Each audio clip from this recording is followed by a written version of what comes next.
ஒரு பாவத்தில் விழுந்து விட்டார். அதனால ஆண்டவர் மிகுந்த கோபத்தில் இருக்கிறார் அவர் மேல். ஃபர்ஸ்ட் வசனத்தை வாசிங்க. உம்முடைய கோபத்தில் என்னை கடிந்து கொள்ளாதேயும். அப்ப ஆண்டவர் என்ன செய்வார்? ஒரு மனிதன் பாவம் செய்கிற போது நிச்சயமாய் ஆண்டவருக்கு என்ன வரும்? கோபம் வரும். அவர்களை ஆண்டவர் என்ன செய்வாராம்? கடிந்து கொள்ளுவார், அவர்களை தண்டிப்பார். அதனால்தான் தாவீது இப்படியாக வேண்டுகிறான், கர்த்தாவே உம்முடைய கோபத்தில் என்னை கடிந்து கொள்ளாதேயும், உம்முடைய உக்கிரத்தில் என்னை தண்டியாதேயும். அடுத்த வசனம்,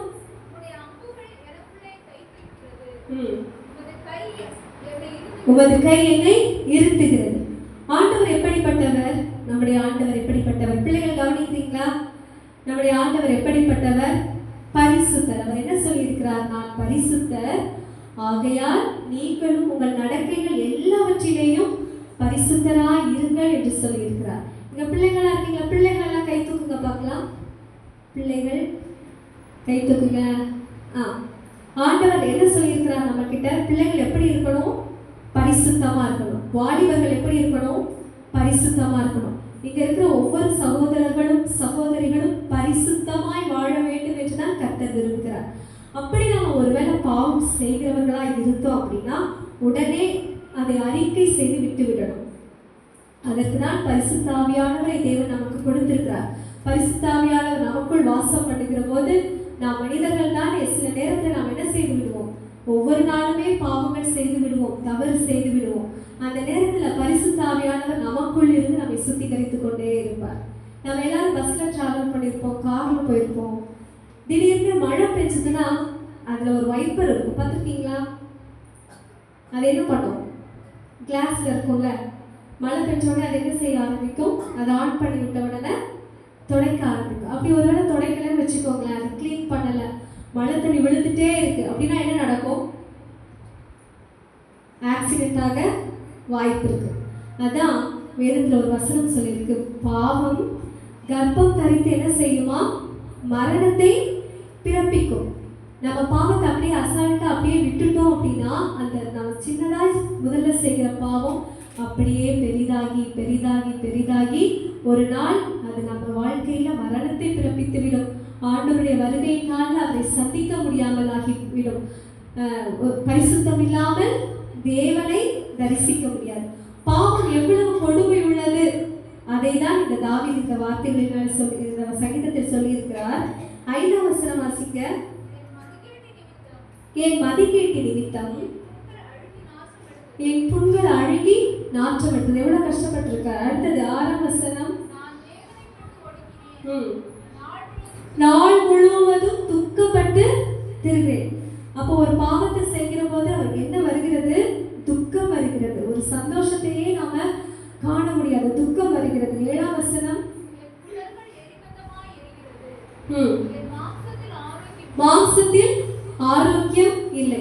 திடீர்னு நமக்குள்ள வாக்குவாதம் வந்து விடுகிறது. இல்லை ஒருத்தர் நம்ம குறை சொல்லிட்டோம், ஒருத்தர் நம்ம கோபப்பட்டுட்டோம், ஒரு பொய்யை சொல்லிட்டோம் அப்படின்னா என்ன நடக்கணும்? ஒரு துக்கம் நம்ம இருதயத்தை ஆட்கொள்ளும். அதை யாராவது உணர்ந்திருக்கீங்களா? அப்படி ஒரு துக்கம் உங்க இருதயத்துல வருது அப்படின்னா பரிசுத்த ஆவியானவர் உங்களோடு கூட இருக்கிறார், அவர் உணர்த்துகிறார் என்று அர்த்தம். இல்லை நமக்கு உணர்வே இல்லை அப்படின்னா இன்னும் ஆவியானவர் நமக்குள்ள வாசம் பண்ணல என்றுதான் அர்த்தம். 8ஆம் வசனம் பாருங்க. நான் பலனற்று போய் மிகவும் நொறுக்கப்பட்டேன், என் இருதயத்தின் கொந்தளிப்பினால் கதறுகிறேன். தாவீது பாருங்க அவ்வளவு வேதனைப்படுகிறார். ஒரு பாவத்தை செய்துவிட்டு அவருடைய இருதயம் என்ன செய்கிறதா? கொந்தளிக்கிறதா. 9ஆம் வசனம் 10ஆம் வசனம்,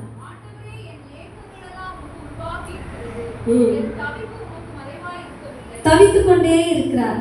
10ஆம் வசனம், உள்ளம் என்ன செய்கிறதா? குழம்புகிறதா. யாருக்காவது அப்படி உள்ளம் குழம்பி இருக்கா? என்ன செய்கிறோம் ஏது செய்கிறோன்னே தெரியாது. ஒரு மாதிரி கண்ணெல்லாம் மங்கலாயிரும். அவர் சொல்லியிருக்கார், கண்களின் ஒளி முதலாய் இல்லாமல் போயிட்டு அந்த பாவத்திலிருந்து அந்த காரியத்திலிருந்து நம்ம வெளியே வருகிறது வரைக்கும் ஒரு வாரம் நம்ம என்ன செய்து கொண்டே இருக்கோம்? அழுத்தி கொண்டே இருக்கோம். அதை நாம என்ன செய்யணும்? அப்படி நம்ம ஒருவேளை ஒரு பாவத்தை நம்ம செய்து விட்டோம், ஒருவரை குற்றப்படுத்திட்டோம், இல்லை ஏதாவது ஒரு பிரச்சனைகள் நமக்கு வந்து விட்டது என்றால் 15வது வசனம் வாசிங்க. ம். ம். நீர் மறு உத்தரவு. அது வரைக்கும் என்ன செய்யல ஆண்டவர்? மறு உத்தரவு கொடுக்கல. ஆண்டவர் திரும்ப நம்மோடு பேசுகிறது வரைக்கும் ஆண்டவருடைய சமூகத்துல நம்ம என்ன செய்திருக்கணும்? காத்திருக்கணும். ஆண்டவரே, நான் இந்த பாவத்தை செய்துட்டேன்.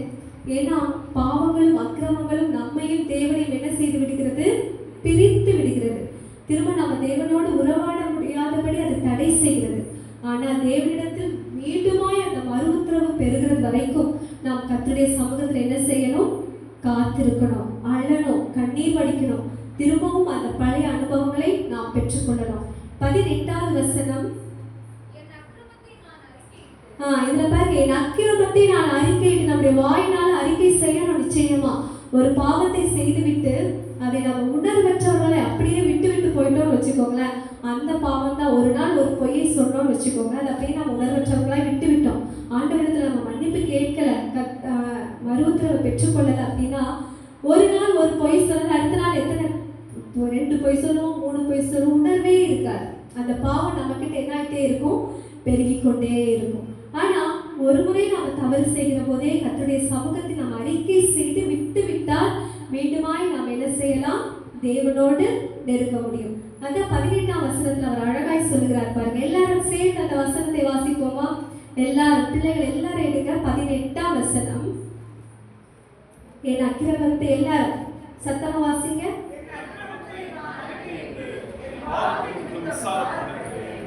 என் அக்கிரமத்தை நான் அறிக்கையிட்டு என் பாவத்தின் நிமித்தம் விசாரப்படுகிறேன். 21ஆம் வசனம்.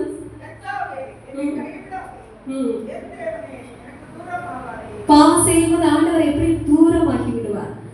அவரோடு நெருங்கி ஜீவிக்க வேண்டும். 22. தீவிரியும் ஆண்டவர் நம்மை ரட்சிக்கிறோம். நம்ம எப்படிப்பட்ட பாவங்கள் செய்தாலும் ஆண்டவரிடத்துல நம்ம மனம் கசந்து ஆண்டவரிடத்துல மன்னிப்பு கேட்கும்போது இந்த கிருபையின் நாட்களில் அவர் நம்மை மன்னிக்க வல்லவராயிருக்கிறார். தேவன் நம்மை பரிசுத்தவான்கள் ஆகும்படி, பரிசுத்தமாக்கும்படி நம்மை அழைத்திருக்கிறார். பரிசுத்த ஆவியானவரை நமக்கு கொடுத்திருக்கிறார். அதனால் பரிசுத்தமாய் ஜீவிப்போம். என்றைக்குமே கர்த்தரோடு நெருங்கி ஜீவிப்போம். ஆயத்தமாகணும், ஆண்டவருடைய ராஜ்யத்திற்கு போக வேண்டும், அநேகரை ஆயத்தப்படுத்துவோம். இந்த வசனங்களின் மூலம் கர்த்தர் நம்மை ஆசீர்வதிப்பாராக.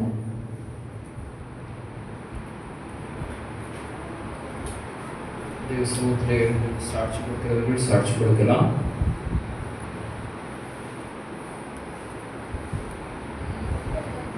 சிறுவர்கள் எழுந்து